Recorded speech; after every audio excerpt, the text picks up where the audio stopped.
My name is Ru Weerasuriya. I'm the founder and creative director at Reddy Studios, the CEO as well. And well, it's not often that I'm actually in this position. I'm usually in her position. So I usually don't get to do this. This is my first time interviewing somebody. Ooh, exciting.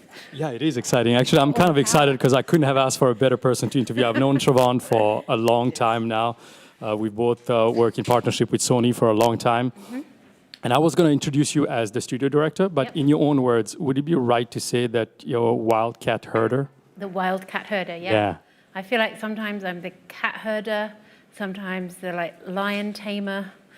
But yeah, basically my job is to make sure that we finish the games that we start, that everybody's happy with them, and that people don't want to leave at the end, that they want to stay and keep making games. Yeah, so the easy job, right? Yeah, the easy job, yeah. Exactly. Yeah.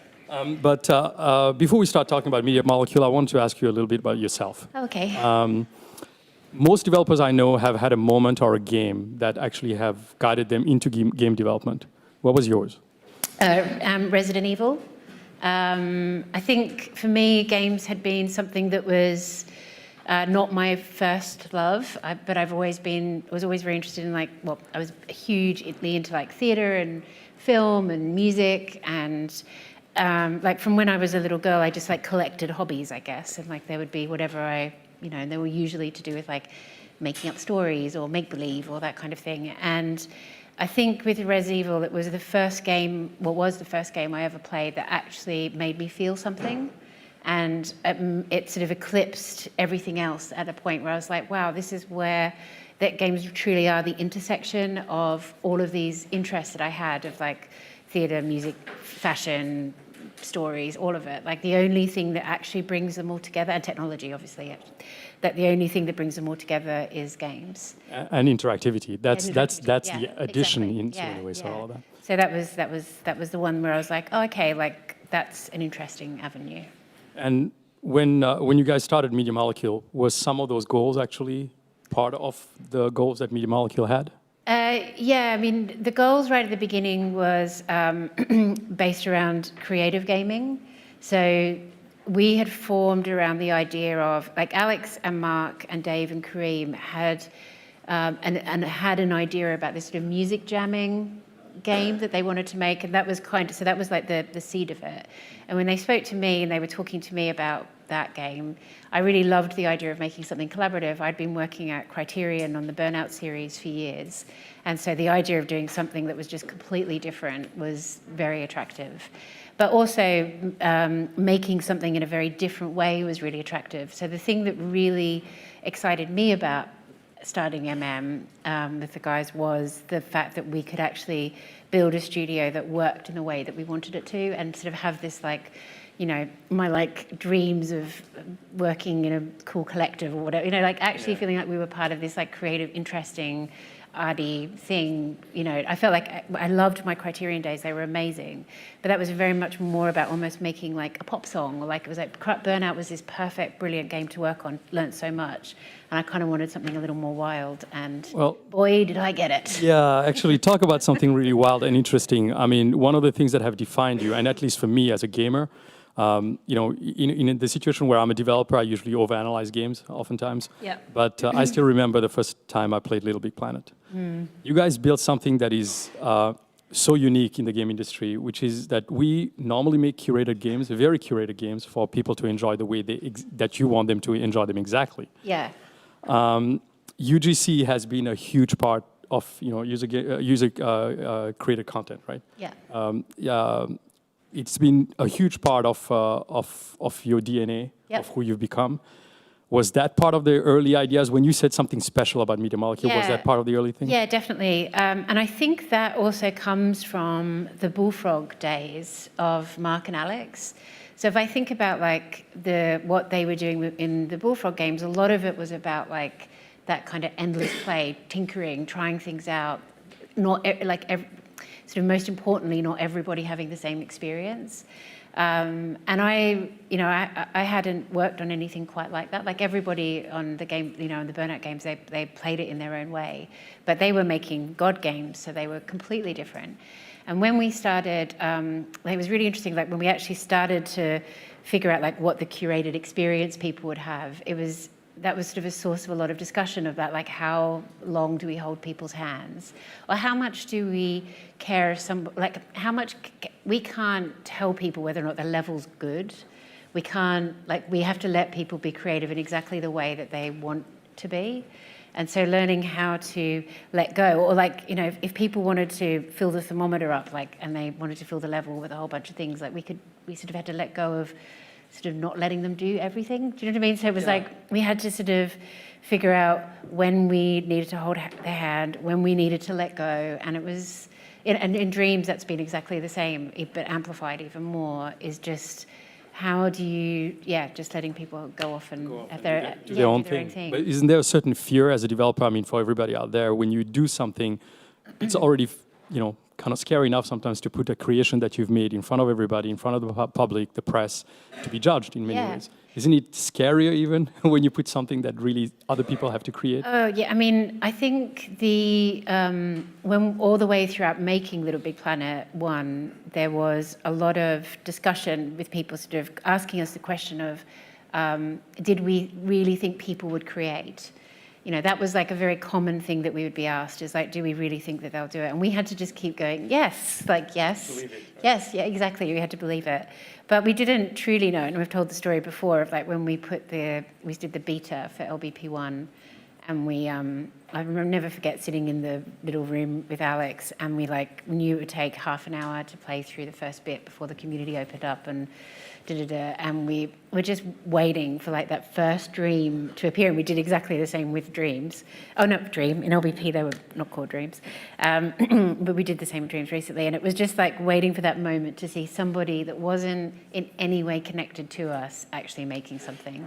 And it was really, like, as soon as that happened, we were like... Yeah, it must be pretty fulfilling. And you just mentioned Dreams. I mean, Dreams really is kind of taking that connection to the player to another level. I've had a little time to dabble in it, and it's crazy. I have to tell you, as a developer, I don't even know where to start when I think of making that game. And how did you guys get there? Through a very long and windy path. I mean, truly though, actually, like, we are still a very small studio, and in terms of like how much, you know, there was a very small team on it for a few years while we did the R&D, and we had Tearaway still being made. I mean, we sort of set a framework, and we set a framework for what we wanted to achieve with Dreams, and we set that out right at the start. And actually, I went back and had a look at some of the old, you know, you have to do these presentations to Sony to like go through the green light process and all that kind of stuff. And I went back through them probably around this time last year, and I was like thrilled that actually the thing that we had actually set it out, you know, and the thing that took the time was, you know, making a project that allows people to make every aspect of making games from their couch all blended together, meant that we had to, and we started from scratch, meant that it took iteration time, and so. I mean, and you talk about making games. It's not just about making games. You can literally make everything. I mean, you can make art, you can paint, you can do whatever you want in there. Already, it's amazing. Like we have a big TV in the middle of the studio, and we just look at it, you know, constantly. And I think it's really hard not to just spend all day looking at what people are making, because it's incredible to see, you know, the fine art that's been made. Like some of the scenes that people are creating, like everything from like, there's been this amazing like Scottish puppet show about cubes, which is just amazing, and spinning magic, all the way through to like these beautiful, you know, lots of oceans and beautiful old ships. And it's like, sometimes I look at it and I feel just so proud of everybody for like pushing through, because you know what it's like when you're doing something new and you do know that it's a big risk, and you do know that you don't actually know how it's going to end up, because none of us do know how it's going to end up. All you can do is push forward on the vision that you had. And like what I'm really proud of is that we did have a vision. We worked really, really hard to fulfill it. We were lucky enough in our partnership in our relationship with Sony to be able to keep working on it, you know, to get to that vision. And Shu and Michael Denny have been fantastic at like helping us like stay true to the vision, not cut the corners. Because it's sometimes when you cut those corners where you're like, okay, well, we're going to save ourselves 3 months by doing this thing. And then you actually just end up like, you know, not delivering on the vision. And it's like the vision is really important. Yeah, So, and I mean, the vision is important, the partnership is important. I know, Well, with yeah, Sony, exactly, like you have people who actually will champion you all the way through. Yeah, It's a yeah. pretty amazing relationship you guys have Amazing. had actually Yeah. with them. Yeah, we're very. I mean, I think as it's evolved over the years as well. So obviously we started as a independent studio, and then they funded us for the green light, and then after LittleBigPlanet 2, we were acquired, and then our relationship within Worldwide Studios has also been like as Worldwide Studios evolves. So having those. Sister studios of like Naughty Dog and Gorilla and Bend and Sucker Punch and the Japan studio and London studio, it's been very interesting to just see how that evolved, like how how Sony itself has evolved and how all of those studios really have that different character. Yeah, different character, and from my experience also over there, I mean, the collaboration as well. Yeah. There's always communication going on Always. within the different companies and, Yeah. and just sharing, know-how a little bit and all that. That's kind of an amazing thing and not necessarily something that you find always in the industry. Yeah. So actually talking about Sony working on technology, I mean, first of all, I have to ask you this question because I love the fact that you guys did that bubble bath. You know what I mean? Yes, I do. Yeah. That was, I have to say, it's a pretty big decision to take to name something you worked on. I mean, engine that you worked on, Yep. and kind of put it out there. Yep. Everybody kind of fights within a company to name your technology, whether Unreal at the beginning because it followed the game name, us internally actually with our technology. Yeah. You guys basically went with your DNA. You asked people. I think And bubble bath. I feel like Alex Evans is probably the culprit there. I can imagine. I mean, he's brilliant because he's always like so excellent at just wanting to be, involve the community. So, I think for him, it's a very natural thing for him to be like, it's not just ours, it's everybody's. And, God bless him. Yeah, that was actually pretty cool. Yeah. I actually love that moment. But how has it been actually developing technology, especially not just technology, but using your hardware like the Move actually for the creation tools? How's that been? I mean, it's been. When we first started working on Dreams, the Move, and we first started working with the Moves, and in fact, actually, it was one of the. A collaboration that began our love affair with the Moves, which happened at a Sony conference where all the studios get together, and Anton Mikolov showed off what he was doing with the Moves, and we were at that time starting to look at sculpting and sort of realised, maybe there's a good match here, and we started to do some prototyping, and I think. We've always had a very ground-up approach, and I think most games companies have this. We're not unusual for working from the ground up and trying things out. I think maybe to the extent we do it, we might be a little, or as collaboratively, maybe that's where we sort of take it to an extreme. But that's where a lot of our magic happens. Like for us, it's really important to have moments where things can go off-piste and we can just try some ideas out. But we started with sculpting, and that was the first area. And once we got so far with sculpting, then we started on the next area. And that's sort of how Dreams iterated. It was almost like we were establishing the pillars one by one, and then we would have to kind of go back and have a look at like how the new one impacted the other ones. And partly that was because of the team size. At one point, Dreams was only 4 people for a couple of years, so it was like very, very small. So the whole team hasn't been working on it for the whole time. It's been really tiny. So yeah, and then obviously working on PlayStation 4, that was new. And we've had a couple of, like Alex has kind of documented the engine rewrites over time, but it's sort of just been one of those things of we've had to make sure that we've had really good foundations, because user-generated content, when you go live, you have to be ready. So we can't, as we're doing patches and updates and all of these various different things, we need really good foundations. And so for us, it was extra important that whenever that moment was, so when we went live with early access, that we had done the refactoring that was needed, that good old word, the code was in a state that was ready and ready to be iterated upon for a period of time. That was the honest behind early access, I'm assuming, just putting it out there and having actually also kind of that time after that. Exactly, and I think just like we wanted to like finish the game, if there ever is such a thing as a finish, we have to learn from people other than us. And the priorities of the community are quite different from what we may have as a studio, or our FPQA team or user testers. So for us, the important thing was like get it out there, see what people do, and then do the things which they need rather than necessarily the things which our 14 content team people need. So with Dreams, actually, I'm not exactly sure. Like, what's the date? Do you know? Do you guys already have the release? Oh no, we don't have that yet. No. Okay. But it's like early access. it is out now. Like, yeah, it is. Yeah. Like it's out. Okay. And everything we will be iterating upon it. But it's sort of like the early choice for early access was also for us to just get the show on the road. You know what I mean? It's like and you have content basically, like, and all the content that people make right now is going to basically last, right? Yeah. So it's like if you want to be part of the birth of that, now is like the great time. But actually, like all of the things that we thought might happen, a lot of them have happened. But then also things like there's just so much content, and it's just really, really exciting to see and play everything people are doing. So with Dreams, I mean, being able to give these tools out to everybody. I mean, tools for everything, music. I mean, if you haven't seen it, please check it out because it's just it just will consume your life. But what are your hopes for it? I mean, you can see something like this actually lasting beyond platforms alone, because this is something that as long as the tools get basically iterated on and increased, you could basically make this last forever. Well, I mean, I think we have a lot of ideas for what we want to happen with it. So, I mean, for us, there's the dreams of like when I look at what the community are already doing, we have teams forming in the community who have Trello boards for games that they are making with release dates that go into like next year.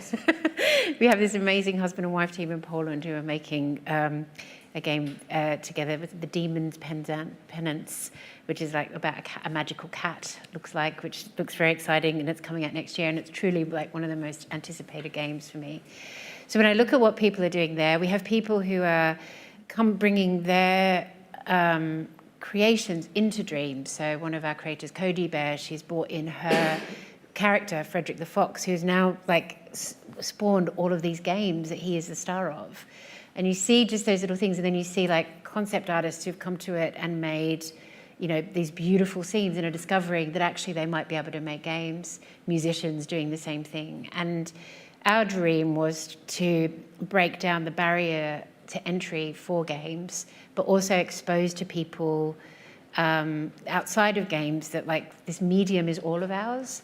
And I think if there's one thing that I've loved about making user-generated content, it's about like there's been points where everything has been really segmented. Like there'll be times you'll remember in the industry it was like people's job was just to like make a specific type of tree, and or the pipelines were so regimented that you really just did this one thing. And part of what we're wanting to do is go, no, you can be anything. You can actually be an animator and a logic creator at the same time, and maybe you can dabble in audio. Doesn't like do it. You're scaring me because I'm now going to have to tell my animators like, yeah, please go make some music. But no, I mean I like that. I really do like that philosophy because it is something that we have gone to an extent, as you said, where people are in silos almost, making the same thing over and over again. Independent studios, especially smaller studios, actually have a tendency to still nurture that whole idea that everybody makes a game. Doesn't matter what part of the company you work in, everybody makes a game. How do you keep that going in Media Molecule? How do you basically do that internally? You're giving this to the rest of the world right now, but how do you basically, as a studio director, manage all of that internally? Well, interestingly, we still have roles. We've always sort of seen it that everybody in the studio has like their primary role. It might be that someone's primary role is that they are an animator. But what we've always strived for is that anyone within the studio can influence the projects that we're working on. And so that part of the structure has always been really important. It has to feel like it doesn't matter if you're a junior or you've been in the company for all 13 years, you can actually influence projects that we're making and the way that the studio's run. Like culture is not a thing you can prescribe. Culture is the people, and so and it's the people and the project that we're making. So I know. So for me, I've always known that if people are unhappy with the project we're making, we'll feel it. And you don't fix that by applying loads of something positive. I don't know. Yeah, you just don't like impose it on people Yeah, and all that. You can't fix it. Yeah, you can't band-aid over it. Like if the reason that people are unhappy is that are not enjoying making the game, you have to fix making the game. Yeah. You know, you can't just paper over it with like cupcakes or something. That's my point. You have to like actually fix the problem. So, do you have any tools that you use internally, as far as like certain processes that you use internally to involve people that way? Yeah, I mean, I guess we try to do is just listen, and certainly with Dreams, the creation of Dreams has involved everybody in the studio, particularly because things like if every single tool area, audio tools, logic, gadgets, the animation tools, etc., all of those have needed the experts in those disciplines to really feed back on each of those tools. And then we will have game jams where people are using all of the tools. And so we listen to that feedback. Sometimes there's, when it comes to like the tools, there's lots of feedback because there's, as soon as you start really drilling in, there's a lot. So then we have to prioritize it. I do sort of semi-regular surveys with the studio of just how people are feeling. And particularly at points when I think that there's really stuff that we need to air. And, we try and make sure that we're fixing the right things. But yeah, it's a lot of just listening, really. And that's something that you inculcate as well into your leadership. Do you ask your leadership actually to do the same thing as you in some ways to kind of nurture that as well? Yeah, yes. And, I think everyone has their own styles. So it's I know some of you guys. I know, everyone does have their own styles. But, I think ultimately, and different parts of the project, it's easier or harder to do that, but it's like, for me, the important thing in my job is to make sure that I am listening and that I have my ear to the ground, and the production team have their ear to the ground of like when there are problems that we actually, respond to them. What I don't really want is, or I feel like we're failing when there's, people talking about problems and I don't know about them. That to me is like, well, I want to have, so I'm very careful, I really try to make sure that there is no problem too big to talk about. If the problem is like, I hate everything, fine, like let's talk about it. Because I think for me, and particularly as we've got older, I guess it's like, this is a job, like, I want it to be a great place to work. I want people to be able to talk about what the problems are. And it is a job, like, and sometimes the emotion can take over everything because everyone's, there's such passion. And so I want to be able to make sure that everyone knows, like, they can just tell me and we'll deal with it. There's very few problems that's like insurmountable. Yeah, and in some ways you kind of become a shrink, in your own company, right? Because I've seen that happen with a lot of people. We're going to go to questions actually very soon, but actually we're going to go to questions right now. I've been asking a lot of questions, but I'm going to ask the first one because that's something I wanted to ask you specifically, considering that you make something and a tool, a game, a tool, everything, like it's kind of like a Russian doll. Mm-hmm. It's like a game within a game, so you allow people to do anything they want to, pretty much in Dreams. What is the game that you have not worked on that you would have loved to have contributed to? See, I read this in your notes, and I was like, oh God, I meant to say, please don't ask me that. I am going to. But it can be for any reason. It can be a small thing, because I've got many, but. I don't know. I mean, recently, the one that I've played that I really loved, I'm very, very interested in cults. So the cult simulator I thought was very cool. And I was like, oh, that would have been fun to like write things for or be involved in. Yeah, so. Pretty cool. Yep. But yeah, we'll open the floor to questions then. Thanks. So obviously, LittleBigPlanet and Dreams solely based around user-generated content. Recently, we've seen like Overwatch open up their sort of like scripting language to allow people to make their own mode in the workshop. So they've made like Flappy Bird, and they've made like just lots of things. And like you were saying, now they've got little teams working on things that are hyping their own like versions workshop. Do you see that as something that other games will start to do? Like the other games will be more and more open and more like incorporate what you're doing in Dreams just across their own games? Yeah, maybe. And by the way, I'm not looking at you weird. That light is just really, really bright. So I didn't think you were. No, yeah, I'm no, sorry.